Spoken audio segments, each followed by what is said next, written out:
Hi అండి అందరికీ welcome back to my channel all in one Mokshith vlogs. అందరు ఎలా ఉన్నారు? బాగున్నారా? మేము కూడా చాలా బాగున్నాము. ఫస్ట్ టైం ఎవరైనా నా ఛానల్ని చూస్తున్నట్లయితే తప్పకుండా సబ్స్క్రైబ్ చేసుకోండి. అలాగే ఈరోజు వీడియో వచ్చేసి ఏంటంటే, మనం జనరల్గా శనగపిండితో పకోడీ అలాగే బజ్జీలు ఎక్కువగా వేస్తుంటాం కదా. అలా కాకుండా ఎప్పుడు ఒకేలా కాకుండా ఇలా ఒకసారి పునుగులు చేయండి. టేస్ట్ అయితే నెక్స్ట్ లెవెల్ ఉంటుందన్నమాట. వేడివేడిగా ఇలా వర్షం పడుతున్నప్పుడు చక్కగా ఈ పునుగులు వేసుకుని తింటే టేస్ట్ అయితే నెక్స్ట్ లెవెల్ ఉంటుంది. ఈరోజు ఈ వీడియోలో ఈ పునుగుల్ని ఎలా చేసుకోవాలో చూసేద్దాము. మంచి క్రిస్పీగా చాలా చాలా టేస్టీగా ఉంటాయి అన్నమాట. ఒకసారి చేశారంటే మళ్ళీ మళ్ళీ చేస్తారు ఈ పునుగులు, అంత టేస్టీగా ఉంటాయి. అయితే ఇప్పుడు ప్రాసెస్ ఏంటో చూసేద్దాము. ముందైతే ఒక మిక్సింగ్ బౌల్ తీసుకోవాలి. ఇక్కడ నేనైతే దోసల పిండితో వేస్తున్నాను. ఫస్ట్ ఆ మిక్సింగ్ బౌల్లోకి కొంచెం దోసల పిండిని అయితే వేసుకోవాలన్నమాట. దోసల పిండి ప్లేస్లో మనమైతే ఇడ్లీ పిండిని కూడా తీసుకోవచ్చు. ఇడ్లీ పిండితో వేసినా కూడా చాలా బాగుంటాయి అన్నమాట. ఇప్పుడు ఈ దోసల పిండిలోకి టేస్ట్కి సరిపడినంత సాల్ట్ వేసుకోవాలి. అలాగే ఒక పావు స్పూన్ వరకు కుకింగ్ సోడా అన్నమాట, అంటే వంట సోడా ఉంటుంది కదా, కుకింగ్ సోడాని అయితే యాడ్ చేసుకోవాలి.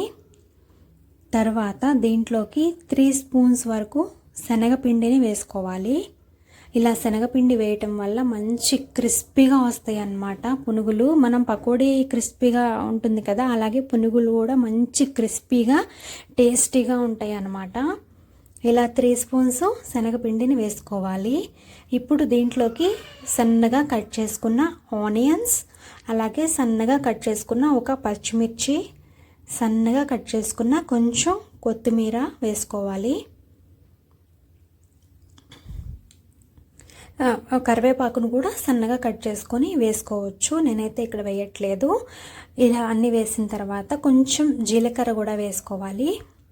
ఇలా జీలకర్ర అన్నీ వేసేసుకున్న తర్వాత ఈ పిండిని బాగా మిక్స్ చేసుకోవాలన్నమాట. ఈ శనగపిండి మొత్తం కూడా దోసల పిండిలో బాగా కలిసేలాగా మిక్స్ చేసేసుకోవాలి.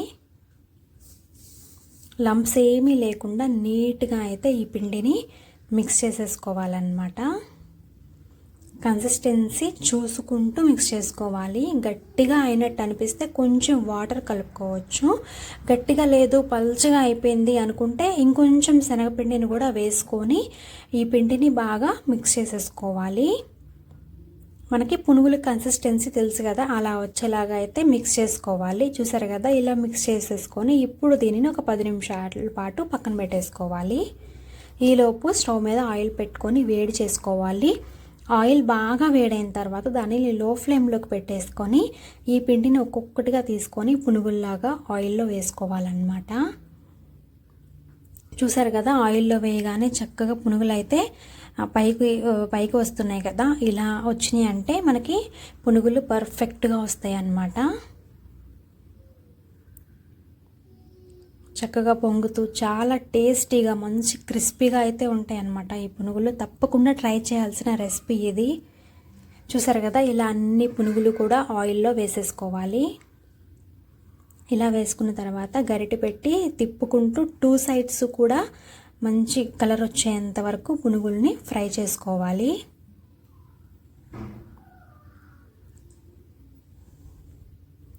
వర్షం పడుతున్నప్పుడు లేదంటే ఈవినింగ్ స్నాక్ కింద, మార్నింగ్ బ్రేక్ఫాస్ట్ కింద ఈ పునుగులు తప్పకుండా ట్రై చేయండి. చాలా చాలా టేస్టీగా ఉంటాయి అన్నమాట.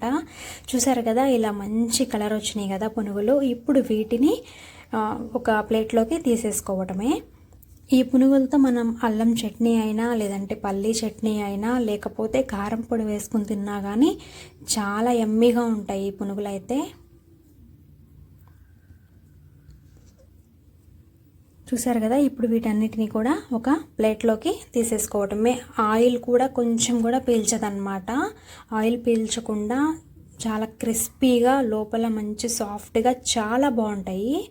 ఇలా అన్ని ప్లేట్లోకి తీసేసుకొని సర్వ్ చేసుకోవటమే. వేడిగా తింటే ఇంకా నెక్స్ట్ లెవెలే అనమాట వీటి టేస్ట్ అయితే. చూసారు కదా, ఇలా పల్లీ చట్నీతో సర్వ్ చేసుకుంటే చాలా బాగుంటాయి. నేనైతే ఇక్కడ పల్లీ చట్నీతో సర్వ్ చేస్తున్నాను. టేస్ట్ కూడా చాలా బాగుంటాయి అన్నమాట. ఇలాంటి మరిన్ని మంచి వీడియోస్ కోసం అయితే ఛానల్ని తప్పకుండా సబ్స్క్రైబ్ చేసుకోండి. మీరు కూడా ఒకసారి ఈ పునుగులు ట్రై చేయండి. మీకు ఎలా వచ్చినాయి అనేది అయితే కామెంట్ చేయండి.